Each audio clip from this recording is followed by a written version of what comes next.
Hello दोस्तों, स्वागत है आपका अपने यूट्यूब चैनल में। तो दोस्तों, आज फिर मैं एक और बेहतरीन स्टॉक लेकर के आया हूँ, बढ़िया स्टॉक लेकर के आया हूँ जो स्विंग ट्रेडिंग के लिहाज से तो परफेक्ट है ही, बढ़िया है ही दोस्तों। और लॉन्ग टर्म के लिहाज से भी ये बेस्ट है, परफेक्ट है दोस्तों। मैं बार बार कहता हूँ, मैंने हमेशा कहा है और फिर मैं इस वीडियो में कह रहा हूँ दोस्तों, हमें उस कंपनी में दांव खेलना चाहिए या तो जिसके फंडामेंटल में दम हो या उसके बिजनेस में दम हो। उसका बिजनेस हमें ये बता रहा हो कि हाँ, इस कंपनी में दम है, ये कंपनी हमें पैसा बना करके देगी। क्योंकि जो हमारा मेहनत का पैसा है, वो हम इसमें इन्वेस्ट कर रहे हैं, पैसा लगा रहे हैं, तो हमें ये भी रिसर्च करनी चाहिए, ये एनालिसिस करनी चाहिए कि इसके फंडामेंटल्स में, इसके बिजनेस में दम है या नहीं है। तो ऐसी ही कंपनी दोस्तों मैं आपके लिए ढूंढ कर लेकर आया हूँ, जिसका फंडामेंटल तो मजबूत है ही, साथ में इसका जो बिजनेस है बहुत ज़बरदस्त है, बहुत बढ़िया है। मुझे बहुत बढ़िया लगती है ये कंपनी। तो दोस्तों, हम इसके फंडामेंटल के बारे में भी डिस्कस करेंगे, इसके बिजनेस के बारे में भी डिस्कस करेंगे, इसके टेक्निकल के बारे में भी डिस्कस करेंगे। और सबसे पहले अगर मैं आपको बता दूं, बिना स्किप किए वीडियो को देखना ज़रूर दोस्तों। ये वीडियो बहुत इंपॉर्टेंट होने वाली है, बहुत बढ़िया होने वाली है। कंपनी को अगर मैं कहूँ, ये इस कंपनी का जो बिजनेस है एक तरीके से अब आकर मोनोपोली बन चुका है। ये कहना गलत नहीं होगा कि मोनोपोली तो बन ही गया है लगभग, इसका जो बिजनेस है। एक कंपनी सिर्फ इसकी कॉम्पिटिटर है। कंपनी का नाम मैं आपको बता देता हूँ दोस्तों, बिना देरी किए हुए। कंपनी का नाम है दोस्तों भारती एयरटेल। सबको पता है टेलीकॉम सेक्टर में इस वक्त भारतीय एयरटेल मार्केट लीडर बन गया है। नेटवर्क के मामले में इसका नेटवर्क भी बहुत स्ट्रॉन्ग है। सबको पता है इसकी रेंज भी बहुत बढ़िया है। बहुत बढ़िया, बहुत बढ़िया तरीके से अपने नेटवर्क पर लगातार काम कर रही है भारतीय एयरटेल। और हाल ही में 5G भी इन्होंने लॉन्च कर दिया था और 5G की जो टेस्टिंग है बहुत ज़बरदस्त तरीके से, बहुत तेज़ी से 5G की टेस्टिंग इंडिया के अंदर चल रही है।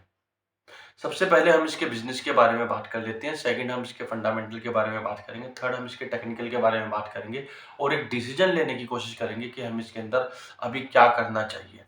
तो बिजनेस के बारे में अगर मैं बात करूं, टेलीकॉम कंपनी है, जो नेटवर्क, जो सिम नेटवर्क, इस तरह की फैसिलिटी ये देती है जो कॉलिंग के लिए यूज़ किया जाता है, इंटरनेट के लिए यूज़ किया जाता है और दूसरी इंटरनेट फैसिलिटीज़ भी ये प्रोवाइड करती है दोस्तों।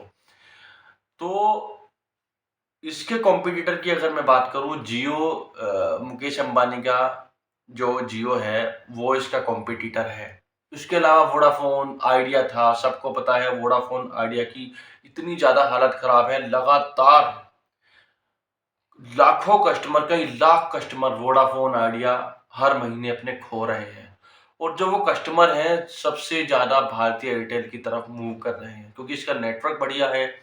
सब जगह पर, कहीं पर भी अपना मोबाइल हम लेकर के जाते हैं, इसके नेटवर्क बहुत बढ़िया रहते हैं, इसकी रेंज बहुत बढ़िया रहती है, इसका इंटरनेट भी बहुत बढ़िया चलता है दोस्तों।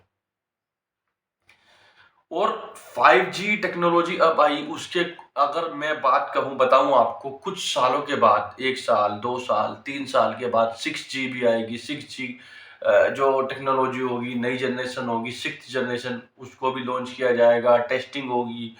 तो कहीं न कहीं भारतीय एयरटेल अपने आप में यहाँ हमें खरी उतरती हुई नज़र आएगी। और मैं आपको बता दूँ, इसका और बहुत सारी कंट्रीज़ में भी इसका ऑलरेडी बिज़नेस डेवलप्ड है और ये बहुत तेज़ी से डेवलप कर रही है वहाँ। अफ्रीकन कंट्री में इसका बहुत बढ़िया बिज़नेस है, वहाँ एक्सपेंशन हो रहा है लगातार। श्रीलंका में भी इसका बहुत बढ़िया बिज़नेस है, वहाँ भी इसका लगातार एक्सपेंशन हो रहा है। और इंडिया में तो इस वक़्त ये मार्केट लीडर है ही दोस्तों। अगर मैं बात करूँ पिछले 2-3 साल पहले की बात करूँ, तो इसके जो रिजल्ट्स आते थे वो नेगेटिव में आते थे, यानी कि ये घाटे में कंपनी चल रही थी।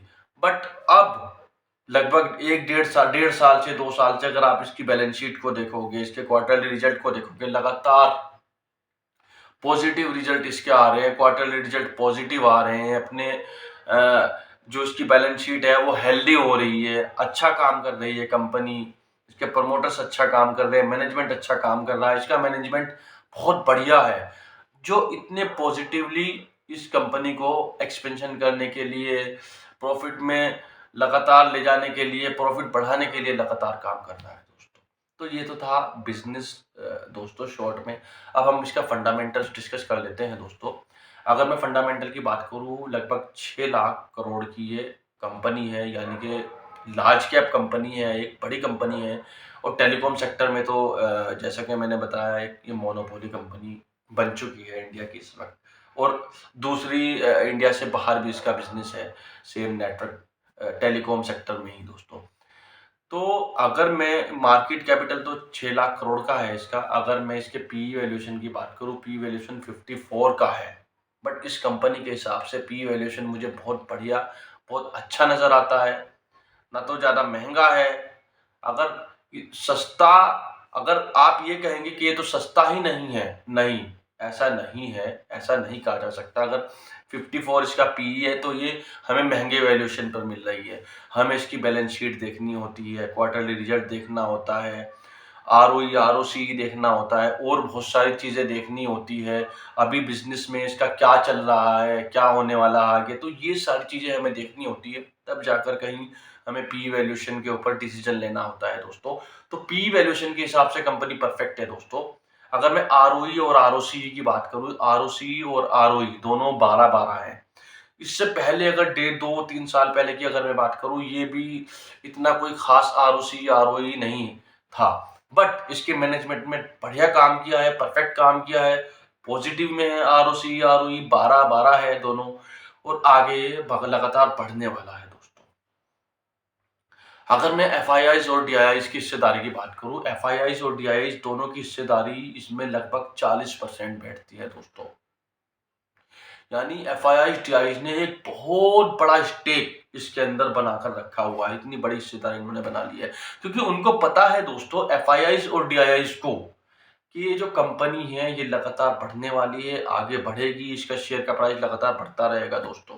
और अगर आप इसके चार्ट को भी खोल करके देखेंगे दोस्तों, भारतीय एयरटेल के, आपको दिखेगा पिछले 1 साल में लगातार ये कंपनी आगे की तरफ, इसका शेयर का प्राइस लगातार बढ़ता रहा है, क्योंकि इसके बिजनेस में दम है, इसके फंडामेंटल में दम है। फिर बिजनेस की भी हमने डिस्कस की है, फंडामेंटल का भी हमने डिस्कस किया दोस्तों। और ये कंपनी मोनोपोली ही बन चुकी है। नेटवर्क के मामले में तो ये परफेक्ट है, बढ़िया है दोस्तों। और अदर कंट्री में इसका इतना बड़ा एक्सपेंशन इसके बिजनेस का, ये बताता है कि कंपनी परफेक्ट है, इसमें पैसा लगाया जा सकता है दोस्तों। अब हमने बिजनेस को डिस्कस कर लिया, फंडामेंटल को डिस्कस कर लिया, अब हम डिस्कस कर लेते हैं इसका टेक्निकल की बात करूं अगर दोस्तों, वीकली और मंथली कैंडल पर अगर मैं इसको डिस्कस करूं, आपको बताने की कोशिश करूं, वीकली कैंडल पर जो इसका आरएसआई निकल करके आ रहा है वो 68 निकल करके आ रहा है, और मंथली कैंडल पर जो इसका आरएसआई है वो 70 निकल करके आ रहा है। अगर मंथली कैंडल पर मैं कहूँ तो ये थोड़ा सा ओवरबॉट कंडीशन में चला गया है। तो अभी इसका जो करंट प्राइस है वो 1000 रुपये है, और इसका 52 वीक हाई 1046 और 52 वीक लो लगभग 735-734 रुपये के आसपास इसका 52 वीक लो है। तो लगभग अपने 52 वीक हाई पर ही ये ट्रेड कर रहा है दोस्तों। मार्केट से अगर मैं इसको कंपेयर करूं, आपको बताऊं, तो हमारी मार्केट में पिछले 6 हफ्ते से लगातार रैली रही है, बहुत ज़बरदस्त रैली आई है। तो मार्केट के अंदर करेक्शन आना बहुत ज़रूरी है। जब हमारी मार्केट के अंदर करेक्शन आएगा, तो जब कहीं न कहीं इस स्टॉक के अंदर भी मुझे लगता है थोड़ा-सा करेक्शन आना चाहिए, क्योंकि अगर मार्केट में करेक्शन आता है तो मार्केट के लिए वो हेल्दी माना जाता है। जिस तरीके से मार्केट भागी है, जितनी तेज़ी से मार्केट भागी है, तो यहाँ करेक्शन आना ज़रूरी है मार्केट को सस्टेन करने के लिए। साथ ही जो ये शेयर, अगर आप देखोगे 52 वीक में, यानी कि पिछले 1 साल में बहुत ज़्यादा भाग चुका है, लगभग 40% ये भाग चुका है, 40% का ये रिटर्न दे चुका है 1 साल में, पिछले 1 साल में। तो इसके अंदर भी मुझे लगता है करेक्शन आना चाहिए, और अभी थोड़ा इसके अंदर करेक्शन आ रहा है। अगर मंथली कैंडल पर और वीकली कैंडल पर आप देखोगे, इसके अंदर करेक्शन दिखाई दे रहा है। जैसे ही हमारी मार्केट के अंदर करेक्शन आना शुरू होगा, अच्छा खासा, मुझे लगता है हमारी मार्केट के अंदर भी अच्छा खासा करेक्शन आएगा। अब नहीं तो अगले हफ्ते आएगा, वो करेक्शन आना ज़रूर है दोस्तों। तो वहीं हमारे पास एक बड़ी अपॉर्चुनिटी बनेगी।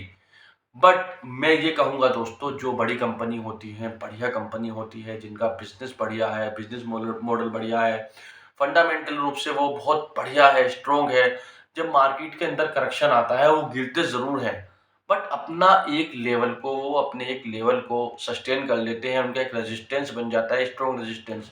उससे नीचे थोड़ा बहुत ऊपर नीचे वो गिरते हैं। करेक्शन आता ज़रूर है, थोड़ा बहुत वो ऊपर नीचे गिरते हैं, या फिर स्टॉक में ही अलग से करेक्शन आ सकता है।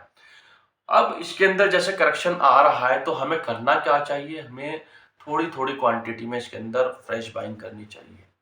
और फ्रेश बाइंग जब हम थोड़ी-थोड़ी quantity, 1 quantity, 3 quantity, 2 quantity, 5 quantity में हम दूसरे दिन, 5वें दिन, छठे दिन जब भी हमें मौका मिले करेक्शन आए तो हमें इसके अंदर ले लेना है। और जब करेक्शन आना शुरू हो मार्केट के अंदर तो वहाँ भी हमें वेट एंड वॉच की कंडीशन अपनानी चाहिए कि ये स्टॉक कर क्या रहा है, नीचे की तरफ कितना भाग रहा है, कितना गिर रहा है, किस तरीके से मुझे बाइंग करनी चाहिए, 1 लेना चाहिए, 2 लेने चाहिए, क्या अगले दिन भी मार्केट गिरेगी इसके अंदर और इस स्टॉक के अंदर भी करेक्शन आएगा, फिर मुझे और बाइंग करनी चाहिए। तो इस तरह की हमें स्ट्रेटजी बनानी चाहिए।